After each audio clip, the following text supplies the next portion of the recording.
আসসালামু আলাইকুম। আমি ডাক্তার জাফরুল হক, অবসরপ্রাপ্ত জেনারেল ম্যানেজার বাংলাদেশ ব্যাংক। আমার অনেকগুলো সাকসেসফুল ভিডিওর মধ্যে আজকে আরও একটি রোগী যারা সাফল্যের পথে, যার এমটি টেস্ট পজিটিভ ছিল, that means tubercular test positive ছিল।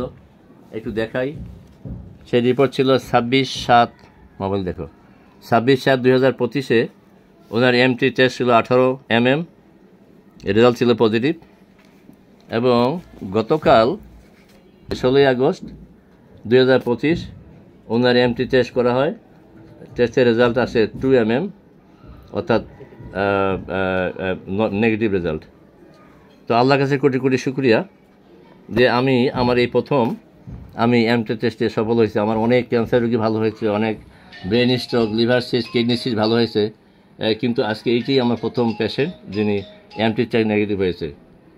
তো আমি এখন মিস্টার আঙ্গুর মিয়া, যার বয়স হলো 68 বছর, ওনার ছেলেরা এখানে বসা আছে।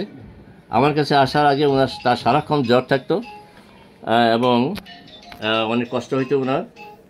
তো ওনারা বিভিন্ন সিদ্ধান্ত নিচ্ছেন, কোথায় যাবেন, কি করবেন না করবেন, এটা দ্বিধাদ্বন্দ্বের মধ্যে ছিল। এক ভাই বলে হোমিওপ্যাথি করবো, এক ভাই বলে অ্যালোপ্যাথি করবো।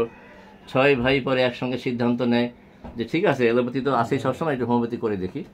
যাই হোক, আমার এখন ওষুধ খাওয়ার পরে এই পর্যায়ে আমি এখন ওনার ছেলে মিস্টার, তোমার নাম জানি কি, মোহাম্মদ ইমরান সাহেবের সাথে কথা বলবো। উনি ওনার বাবার সম্বন্ধে বলবেন। হ্যাঁ হ্যাঁ, ইমরান সাহেব, আপনার পরিচয় দেন, আপনার দেশের বাড়ি কোথায়, আপনার বাবার নাম বয়স বলেন। জি। আসসালামু আলাইকুম। আমার দেশের বাড়ি কিশোরগঞ্জ জেলা বাজিতপুর থানা। আপনার প্রফেশন কি করেন? আমি ঢাকা যাত্রাবাড়িতে ব্যবসার সাথে জড়িত আছি, এই আর কি। বাবার কি ছিল, সমস্যা কি ছিল, জ্বরটা কিরকম থাকতো, কি অবস্থা ছিল সেই সম্বন্ধে বলেন। ওনার জ্বরটা আগে তো প্রায় সারাদিনই থাকতো, দিন রাত মিলে। এখন আপনার এখানে আসার পর থেকে আজকে 3 দিন 4 দিন যাবত তো জ্বর নাই গেই। এবং জ্বর নাপা দিয়ে তার জ্বরটা কি করতে হইতো? আগে তো নাপা জাতীয় ওষুধ খাওয়াইতে হইতো, এখন নাপা ছাড়াই এখন নাপা ফুললি হোমিওপ্যাথি ওষুধে, ফুললি হোমিওপ্যাথি ওষুধ চলতেছে। এটা ওনার দিকে ধরো, মোবাইলটা সাদ্দাম। জি, আপনার নাম বলেন, আপনার নাম কি, বাড়ি কই? আমার নাম মোহাম্মদ আঙ্গুর মিয়া। হ্যাঁ, আরো কাছে না। আপনার শরীরটা কেমন এখন? আলহামদুলিল্লাহ অনেক একটু ভালোই, আগের চেয়ে ভালো। আগে জ্বর আসতো? আগে জ্বর হয়তো আজকে 2-3 দিন ধরে আল্লাহর রহমতে জ্বরটা। জ্বর কোন সময় আসতো, কখন আসতো? সকালে আসে, বিহালে আসে। আচ্ছা আচ্ছা, যাই হোক, আল্লাহ ওনাকে জ্বর থেকে মুক্ত করেছে। আরও যে সমস্ত সমস্যা আছে আমি আল্লাহর কাছে দোয়া করি বাকিগুলো থেকে আল্লাহ ওনাকে মুক্ত করুক, মাফ করুক। তো আমার শুধু এইটুকুই বলা উদ্দেশ্য যে এমটি টেস্ট পজিটিভ থেকে নেগেটিভ।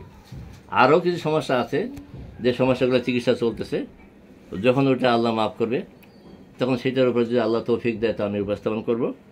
তো আল্লাহর কাছে কোটি কোটি শুকরিয়া যে আল্লাহ আমার ওসিলায় আমি একটা সফল ভিডিও উপস্থাপন করতেছি।